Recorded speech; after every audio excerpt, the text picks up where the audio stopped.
Welcome to the podcast, Let's Talk PWS, a series all about Prader-Willi syndrome. I'm Susie. And I'm Katie. Let's start talking. Welcome, everybody. Welcome, listeners, to episode 14, PWS and I will say the daunting path of housing. We've got a great guest to speak on this topic tonight, Brett Thompson from Interaction. I'll just introduce Brett first. Brett has a Bachelor of Applied Science in Nutrition, a postgrad diploma in dietetics, an MBA and an Advanced Management Certificate. With a breadth of experience across multiple healthcare settings spanning almost 32 years, Brett has in-depth experience managing complex organisations with a focus on patient-centred care. Since joining Interaction Disability Services as CEO in July 2020, Brett has focused on improving governance and the provision of high-quality services. His passion for providing services that meet the needs of people receiving them continues, now with the focus on assisting people living with disability to live the best life that they choose. Brett has established connections within the disability sector, including being a member of the National Disability Service State Committee, and he is also a director of Prader-Willi Syndrome Australia, and has been co-opted as a trustee of the International Prader-Willi Syndrome Organisation, IPSO. These appointments enhance Brett's ability to provide advocacy for people living with a disability locally, nationally and internationally. Welcome, Brett. Thanks, Katie. Thanks, Susie. Nice to be here. Excellent. All right, well, let's get into it. I'm going to hit you hard with the first question. What are the challenges in providing PWS accommodation? I'm right in the thick of it, so I'm really keen to hear it. Yeah. So, where do we start? There are lots. There are lots of challenges. So, obviously, one of the key areas of focus is on food security. So, what type of food security is required for the person with Prader-Willi that we're supporting, whether that and where they've come from, so what they're used to and what they might require into the future. So, whether they've got free access to food, whether it's a locked cupboards and fridges within a kitchen, or whether it's a completely secure and enclosed kitchen. So that's a challenge. It's an area that we need to get right. And that's changing internationally at the moment in terms of what works for people, and everyone's an individual, so you've got to tailor it appropriately. There are challenges with matching of participants. So if you've got a SIL home with multiple people living in it, like anyone who house shares, finding the right people to live with, so what their requirements might be, matching males and females, whether you've got a male-only house or a female-only house, ages, interests, likes, dislikes, connections, they're all things that are a challenge. Funding. So as we all know, we're beholden to the NDIS for the majority of our funding. So that presents challenges in terms of what level of supports people are funded to receive versus what they actually need, and they don't always align, as we know. So that can present challenges in terms of requirements for supports might increase, but your ability to meet them are a challenge if you're not funded for them, and how that works. That then can lead to, if it's not done well and not supported appropriately, challenging behaviours, or behaviours of concern. So when we've got an escalation, so whether that's in relation to access to food, it could be around a routine that's changed. It could be around being told no on something, or just not understanding something. So that escalates, and that creates problems and concerns in terms of how we support people. Staffing are a challenge. So finding the right people, and it's not just a matter of someone having a pulse, then they can become a support worker. You need to find someone who's got the right level of empathy. And our sort of standard approach here is we want people that have got the right will to do the job. We can teach the skills, and that's really important that you get that bit right and have a continued focus on that. But you can't teach the will. So if a person just does not want to be there and doesn't want to do the work that's required, you can't teach that. You can teach them the skills that they need to have for the job, but it's getting those people, and they're becoming harder to get. There are issues around consistency of practice, so making sure that the messaging is clear, it's consistent, that the participants are not playing staff off one against the other because someone's allowed a little bit extra for breakfast, or someone took me out for a coffee and this person's not. So then you've got behaviours that escalate, the routines that go with that. Equity in the house.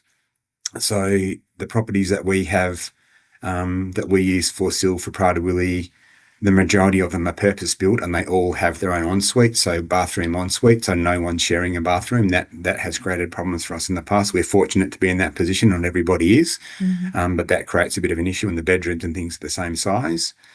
Then there's the whole balance around making sure that people's choices, we're supporting choice where we can, but being mindful that you've got to put some restrictions in place and how we manage that.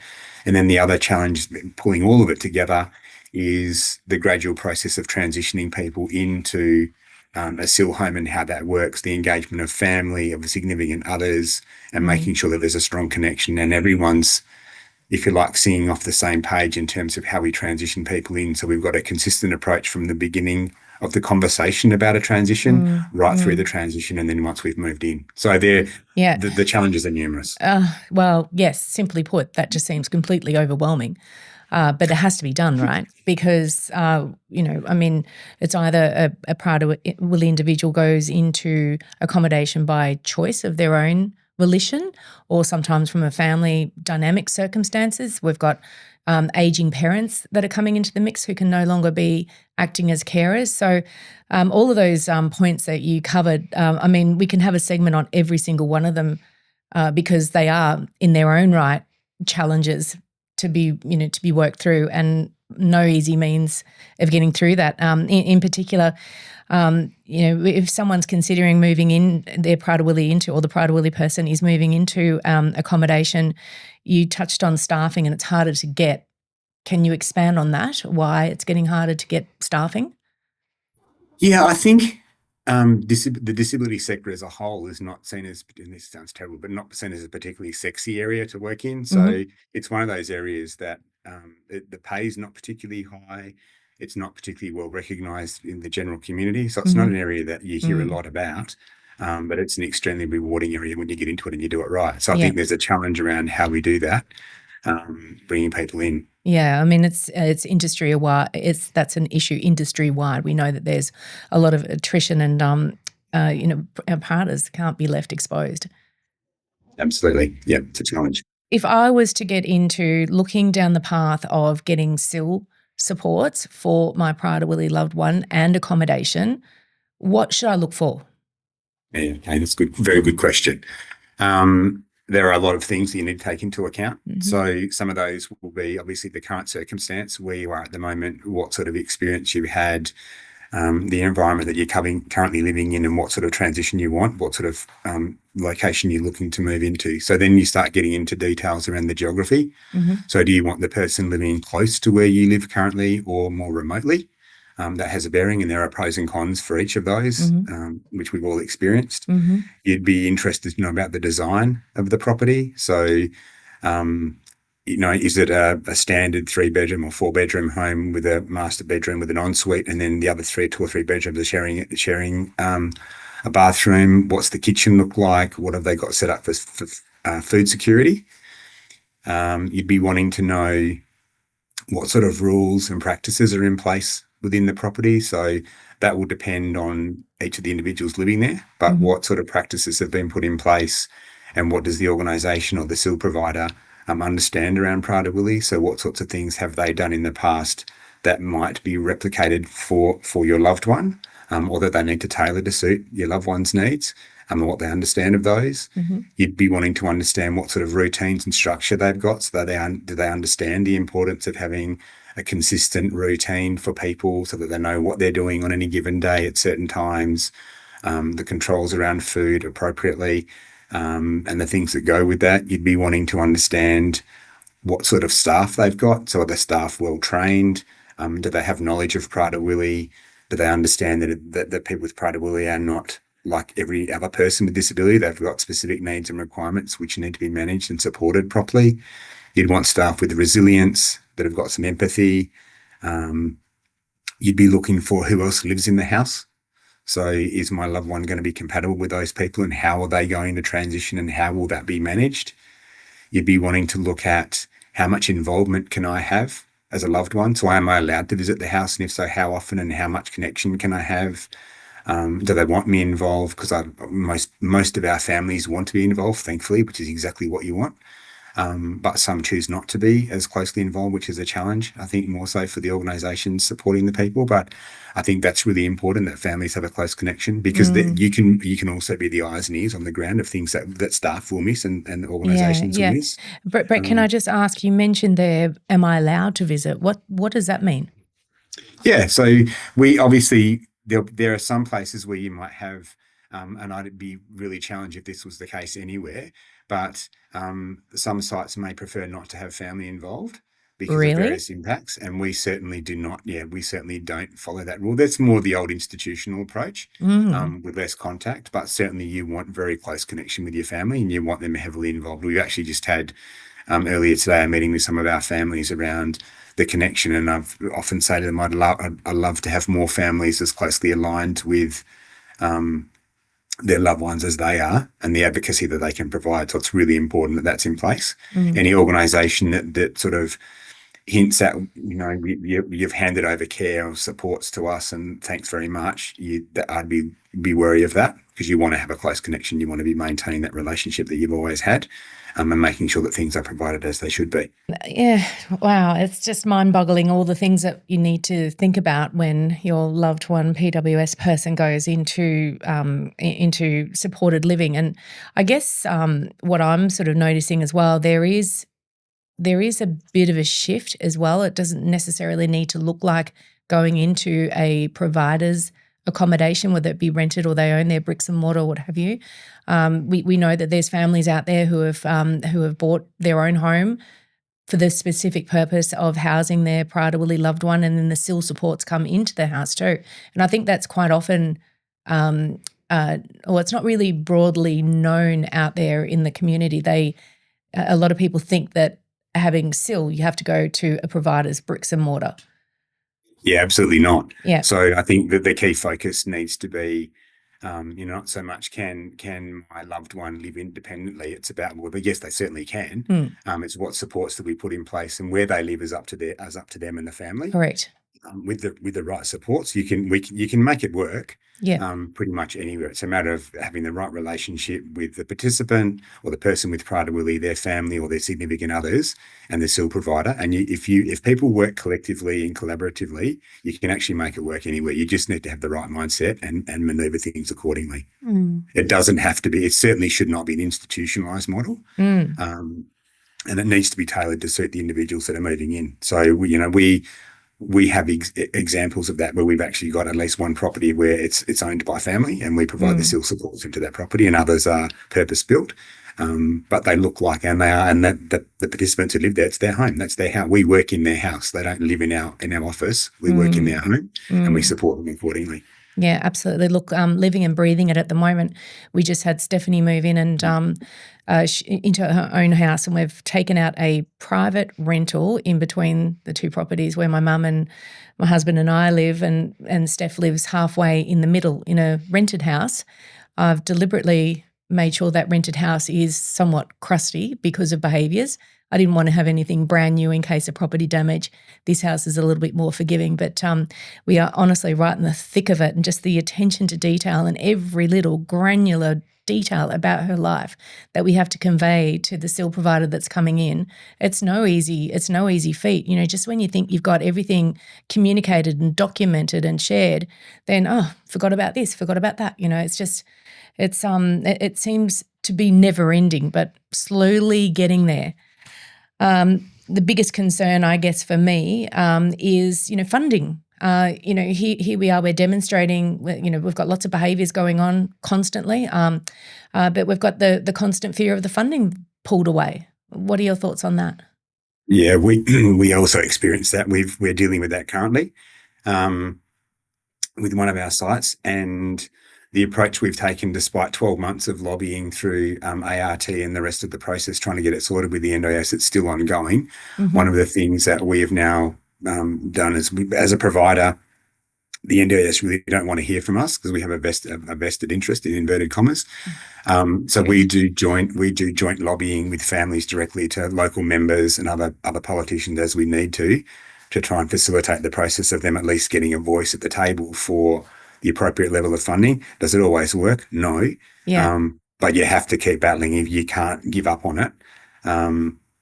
because if we and the family, if the families and with the support of relevant players are not advocating on behalf of what the participants or the person with pride-ability or any other disability actually needs and what they deserve to have, they'll get left behind. We absolutely have to fight for it. Yeah, and unfortunately, it's tough. It's really tough at the moment. Yeah, and then what? You know, where if the wool gets pulled out from a pride-ability person that's living with SIL supports, whether it's in provider or in their own accommodation, if that wool gets pulled from underneath them, and, you know I don't like going down the what if path. I like a surety, and I'm sure most people do. But when that wool gets pulled, then what? Yeah, it's a good question. So if they're, and I don't think there's a definitive one-size-fits-all answer, but if they're living in a under the regulations under the Act, is a SIL provider we cannot evict someone. So if we are supporting someone, the person can change provider, and you can get to the point where you believe that you can't continue to provide a service because the funding's not there to cover it. You can't just stop providing it. You have to continue until you can transition that person to somewhere else.